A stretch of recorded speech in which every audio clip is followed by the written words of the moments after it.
Well, look what we have here. Some channel locks. I haven't done any videos on some channel lock stuff. I'm going to be doing some more on a bunch of other products, the standard stuff, and some of the stuff that's kind of a little bit more rare. But I wanted to do this one because this one's a little bit unique, and it's some of you guys, if you're a fan, I want to call you fanboys, but if you are one, I kind of am too.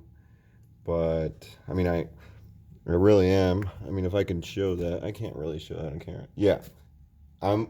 Yeah. So don't get anything astray saying I'm hating on it because I don't. I do like I. I mean, if that's not saying something, but yeah. So what I want to let's go ahead and get started here. These I'll give you the part number just to start, or it's a 422 channel lock, and it's got the I always call them Knipex style jaws. Standard blue grips, and these are the 9.5-inch or 10-inch equivalent, whatever. And just to compare the 10-inch ones, they're a little bit shorter, so 9.5. But yeah, so it's standard channel lock quality. Everything is the same as far as your standard channel lock goes. The grooves, everything's pretty much the same thing. Nothing to say there. All good things as far as this rivet goes. This design working. These grips, like I've said in previous videos, cheaply done, but they're definitely good enough, especially for the price. It's a great price. I want to say these were like fucking $14. I can't remember. But so, and standard width of the jaw of this similar size. I'm sure everybody, well, if you're living in the States, you'll know what they're like. And same thing with weight. Nothing too, it's not heavy or nothing. Same thing. And jaw capacity, just in comparison, quite a bit smaller than one of the, these pair, which I believe that's I want to say it's like 2.5 inches. We can look really quick, just for the hell of it. Okay. Oh, I'm sorry. So when the jaw is fully closed like that, or the handles, you're looking at exactly 2, and on the similar aspect, you're looking at about 1.25 inches. But in reality, you're probably gonna get 1.5 inches, depending on. Oh, I'm sorry. I'm completely. There you go. Let's get this thing, no glare. Let's not do glare today. There you go. There you go. So, you get what I'm saying though. I hope I was clear on that one. Did that one get all blurry? Yeah, it did. There you go. 2 inches, roughly. So, but that doesn't matter. So, there's that. They're not bad. They're not like what was the ones I just did that had the really stupid, like dumbass, the Milwaukee ones, those fucking pieces of complete dog shit that I can't believe anyone even sells. But anyways, these work great. These work great they grab good on pipes. They definitely didn't do the job. They didn't fuck it up like Milwaukee did. They really didn't do that at all. But it is different. It's not the same. It's not quite the same like this. And just to give an example, look at the difference in how wide that opening is. Now, these do have jaws on both sides, which is good and a bad thing for a couple different reasons. But for the most part, it's a good thing. But there is a substantial difference in that opening in similar size pliers. Actually, the channel locks being a little smaller. Now, the problem that ends up happening, I'll go ahead and give you a good example of why it's good. So, it doesn't quite grab correctly there. You see, it looks like it's close, but it's not. You're going to end up rounding it off, and I'll grab them really quick.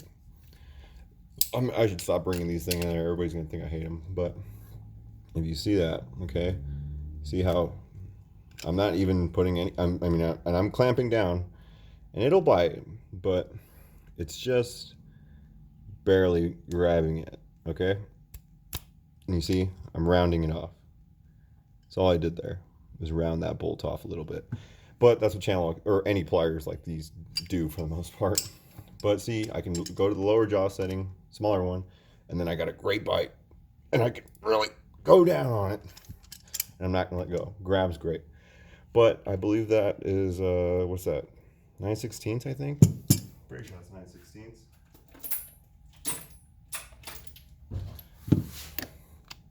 Yeah, it's a 9/16. Oh, 5/8, sorry. Close enough. But, okay, so it grabs that one. But that's about that size, which was 9/16, 3/8, I think. And I believe it's probably 3/4. Yeah, it's gonna be 3/4. So this is a 3/4 inch bolt, and I don't have a nut for it right now. And I'll just grab it there. And so on this one, you will have to obviously open a little farther, and it grabs perfectly how you would want it to.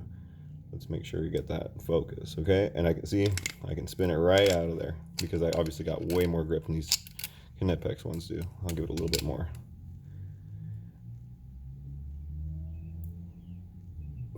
See? Grabs fucking great. Does fine. Now, the issue I run into, and this is not necessarily a bad thing for everyone, because if you have like a toolbox, if you're a mechanic, you have your tools right next to you, so it's not a big deal. It's not. But for somebody who has to carry their tools around, maybe electricians, mobile mechanics, HVAC guys, things like that, you want a tool that'll do a little bit of. You kind of want to have a wide range of uses and possibilities. I don't want to have to go, oh, these are my, oh, this is too small. I got to grab this one. And the reason I'm saying that is, just for example, I know you guys, I keep bringing this in here, but it's just an example. There's other pliers that do similar things, okay? See, it doesn't matter. Look how small. This is a 3/8 head on it, I think. And it grabs it great, perfectly. I know I could, if I wanted to, if this bolt was stuck somewhere, I could rip the head right off of it. Even on the stud, I can grab that. I'll grab it with the other side. Okay.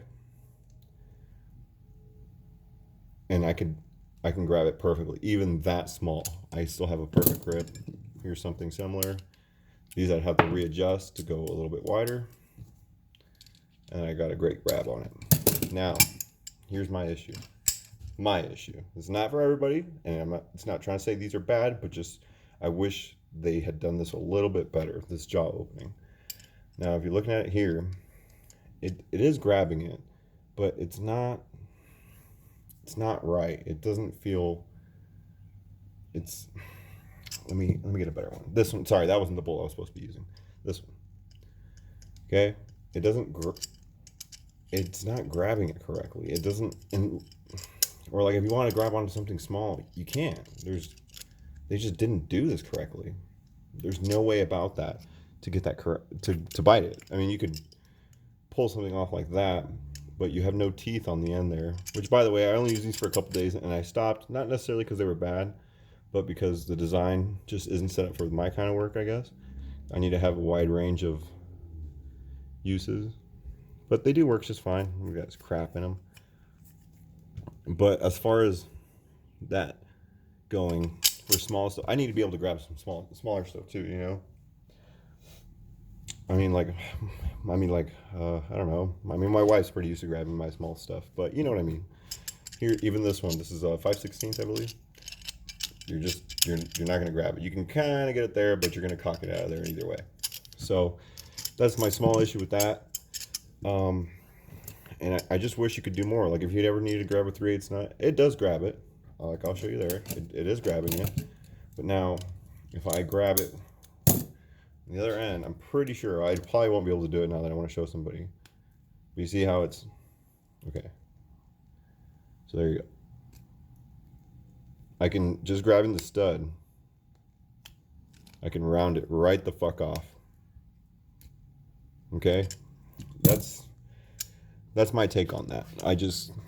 These are great, but I don't want to carry another set, the smaller ones, just because these can't do it. And I'm not trying to say this is a bad tool. I'm just saying it's nice when a tool can do a wide range of work and do it all well. You don't want a tool that does everything, a little bit of everything really half-assed and a real shit job and just fucks everything up. There's no need for like that. Well, you know how multi-tools are. They're all like that. But this one, these are good.